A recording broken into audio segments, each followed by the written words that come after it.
ഇതേ ഞാൻ ഈ സ്പെക്സ് എൻ്റെ കണ്ണിലോട്ടൊന്ന് നോക്കിയോ. ഇപ്പം കോണ്ടന്റ് ക്രിയേഷൻ ചെയ്യാൻ ആഗ്രഹിക്കുന്ന സുഹൃത്തുക്കളുണ്ടാവും കുറേ പേര്. കോണ്ടന്റ് ക്രിയേഷൻ ചെയ്തുകൊണ്ടിരിക്കുന്നവർ കാണും, ബ്ലോഗ് ചെയ്യാൻ ആഗ്രഹമുള്ളവർ കാണും, ചെയ്തുകൊണ്ടിരിക്കുന്നവർ കാണും. അതിൽ ചിലർക്കൊക്കെ ഈ ക്യാമറയെ നോക്കി സംസാരിക്കാൻ ചിലർ മടിയാണ്.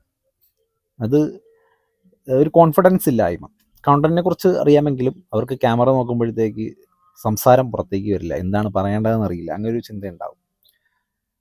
അപ്പം ഞാൻ എൻ്റെ മനസ്സിൽ തോന്നിയ ഒരു കാര്യം ഞാൻ പറഞ്ഞുതരാം, ടിപ്പ് പറഞ്ഞുതരാം, ചെറിയ ടിപ്പ്. ഇത് ഞാൻ ഉപയോഗിക്കുന്ന ഒരു സ്പെക്സ് അല്ലെങ്കിൽ ഒരു കൂളിംഗ് ഗ്ലാസ് വാങ്ങി വെച്ചിട്ട് നിങ്ങൾ ചെയ്യാൻ ഉദ്ദേശിക്കുന്ന ആ ഒരു കണ്ടന്റ് ചെയ്ത് നോക്കുക.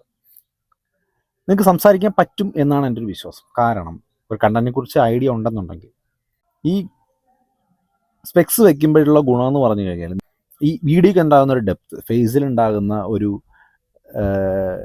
മൈന്യൂട്ട് പ്രോബ്ലംസ്, നമുക്ക് തോന്നുന്ന പ്രോബ്ലംസ് കുറച്ചും കൂടെ ഹിഡൻ ആവും, എന്ന് വെച്ചാൽ കുറച്ചുകൂടെ ഫിൽട്രേഷൻ കിട്ടും എന്നൊരു ഫീലാണ് എനിക്കുണ്ടാവാറുണ്ട് ചില സമയങ്ങളിൽ. അപ്പം പിന്നെ ഇത് യൂസ് ചെയ്ത് കഴിഞ്ഞാൽ നിങ്ങൾക്കൊരു കോൺഫിഡൻസ് കുറച്ച് കിട്ടും.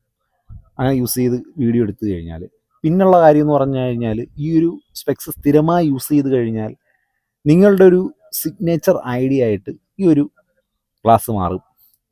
പെട്ടെന്ന് ഓഡിയൻസ് ക്യാച്ച് ചെയ്യും ഇത് ഇന്ന വ്യക്തിയാണ് എന്നുള്ള കാര്യം. പിന്നെ ഒരു വീഡിയോയ്ക്കൊരു പ്രൊഫഷണൽ ടച്ച് നമുക്ക് ഫീൽ ചെയ്യും, ഒരു ഇൻ്റലക്ച്വൽ ഫീലിംഗ് ഉണ്ടാവും. കുറച്ചും കൂടെ നമുക്ക് ആധികാരികമായി സംസാരിക്കണം എന്നുള്ളൊരു ഫീൽ ഉണ്ടാവും എന്നാണ് എൻ്റെ ഒരു വിശ്വാസം. കാരണം ഞാൻ ഈ ക്ലാസ് വെച്ച് സംസാരിക്കുമ്പോഴത്തേക്ക് എനിക്ക് കുറച്ചും കൂടെ ഒരു കോൺഫിഡൻസ് ബൂസ്റ്റ് ആകുന്നുണ്ട്. അപ്പോൾ നിങ്ങൾ എന്തായാലും ഒന്ന് ട്രൈ ചെയ്ത് നോക്കുക. ഒരു വീഡിയോയ്ക്കൊരു ഒരു ഫ്രഷ്നെസ് ഫീൽ ഉണ്ടാവാൻ ചാൻസ് ഉണ്ട് ഈ ഒരു ഇതേ കണക്കൊരു ഗ്ലാസ്സോ അല്ലെങ്കിൽ ഒരു കൂളിംഗ് ഗ്ലാസ്സോ വെച്ച് സംസാരിക്കുമ്പോഴത്തേക്ക്. ജസ്റ്റ് ഒന്ന് ട്രൈ ചെയ്ത് നോക്കുക. ട്രൈ ചെയ്തിട്ട് സക്സസ് ആവുകയാണെന്നുണ്ടെങ്കിൽ എന്നെ കൂടി ഒന്ന് അറിയിക്കുക. ഓക്കെ, അത്രേ ഉള്ളൂ.